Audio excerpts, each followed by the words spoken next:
What's up, fellas? This video is kind of about oil pumps for waste oil burners and the process of picking out an oil pump. What type of pump is best, essentially, is the question I'm going to answer in this video, because you can waste a lot of money figuring that out. And this project here is for a air compressor free burner with a very high output that's going to burn any fuel. And the first time I tested it, I didn't have the proper pump on hand, and I was forced to use a G rotor pump. And it's just not capable of very low flow rates. It wants to stop on you. The armature has to spin so slow that it's also in danger of burning itself up. So essentially, what I've got here that I wanted to share with you guys is the perfect type of pump to use for waste oil burners. And the reason is the fact that inside of them they have a roller pump assembly. This particular pump can take a much higher contamination load than this G rotor type. This thing doesn't do too bad, but you can feel it clogging up. Even filtered waste oil still tends to have stuff in it. So this very hairy substance, and just the way it's used typically can expose it to even more contamination after it's been filtered sometimes. So for some reason, bugs are very attracted to waste oil. So you could filter it, and then next thing you know, it's full of bugs. But for the most part, the reason why I choose this particular setup is because of how much control it gives you. I'm going to leave a link in the description for these three items, and this is what I have found to be a tried and true setup for pumping fuels of any kind in a waste oil burner. When it gets really cold outside, sometimes a siphon nozzle just needs that extra effort to get the oil flowing, especially if the oil tank is far away from the burner. So this is a transformer, a PWM, and a roller vane fuel pump.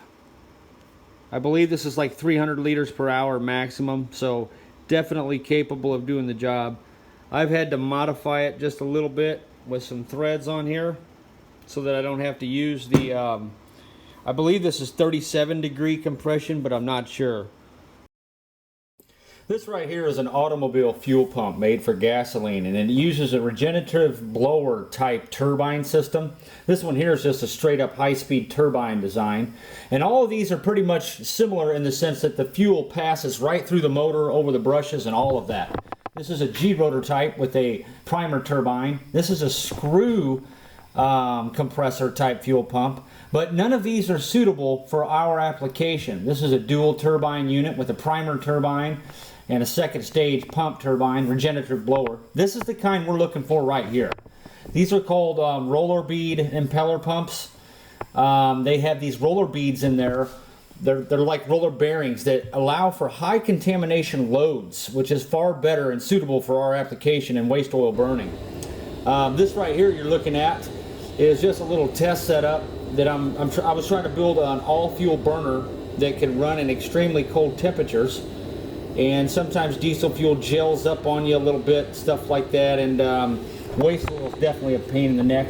So I'm just kind of messing around with this burner here, and I've discovered that it's just not suitable for diesel fuel. It's going to work good for waste oil, I think, but the pulsations that we're seeing there are the result of something called vapor lock.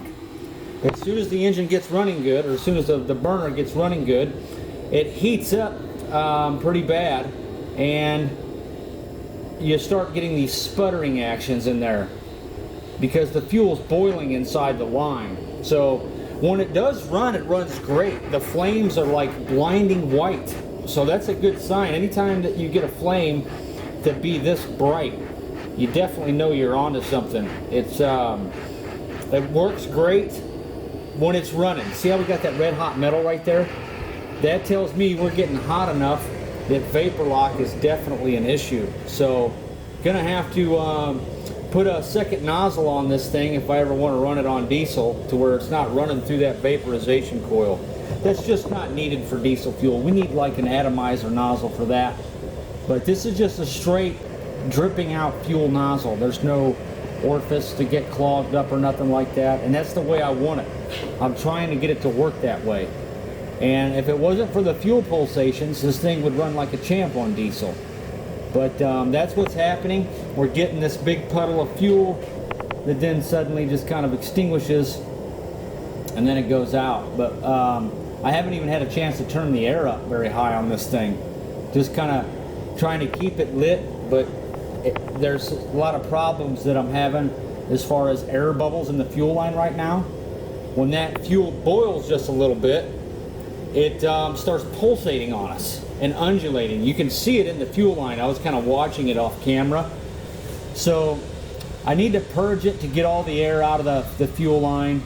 This is still just the first test, so I'm figuring all this stuff out as we go here. The next test, I'm definitely going to pay attention, and I'm going to properly prime everything, because not having all those air bubbles primed out was also contributing to the flame outs, because it gives like an air spring effect to where when you do get like a vapor lock, when the fuel boils a little bit, it pushes the fuel back up the line, and then when the flame goes out, there's a pressure drop, so then it comes spraying out of there even faster, and you get this continuous pogo stick action, which is just a pulsation effect. There's a word I'm looking for, it's just not coming to my head. Reverberation or something like that, but it's definitely not going to work like this on diesel. I'm going to try the same setup on waste oil, because I know for a fact this setup works very good on waste oil based on some testing I did in the past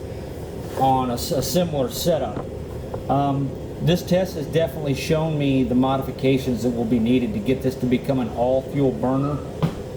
Just like to test things out first on diesel, that's all. Makes it a little easier.